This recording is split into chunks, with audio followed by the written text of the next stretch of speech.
Ngunit sa Pampang, sinabi ng ina ang kanyang paralisadong anak sa ilog. Nagpumiglas ang anak sa tubig at humingi ng saklolo, umaasang sasagipin siya ng ina. Ngunit sa Pampang, sinabi ng ina na kung nais niyang mabuhay, kailangan niyang tumayo ng mag-isa. Gumapang ang anak na parang aso patungo sa Pampang, ngunit labis ang galit ng ina, itinapon pa nga niya ang wheelchair. Sa tubig, nadama ng anak ang lubos na kawalan ng pag-asa. Tumayo ka, paulit-ulit na sigaw ng ina. Ilang ulit niya itong itinapon sa ilog, ngunit walang nagbago. Lumalabas na ilang araw bago, na-diagnose ang ina ng cancer. 2 buwan na lang ang natitira sa kanyang buhay. Hindi siya takot sa kamatayan, ngunit ang alalahanin ay ang anak.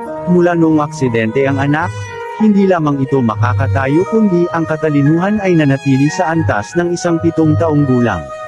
Nais sanayin ng ina ang kakayahan ng anak na mag-alaga sa sarili, ngunit bigo. Ipinadala niya ito sa nursing home, at sinabing doon na siya mamumuhay mag-isa. Nang tanungin ng anak kung bakit, hindi siya nakasagot. Nang magtanong kung pupunta ba siya sa malayong lugar, hindi na napigilan ng ina ang emosyon. Ngunit ang anak ang unang umiyak. Akala niya'y may kasalanan siya kaya siya pinalayas. Paulit-ulit siyang humingi ng tawad, ayaw niyang iwan ang ina.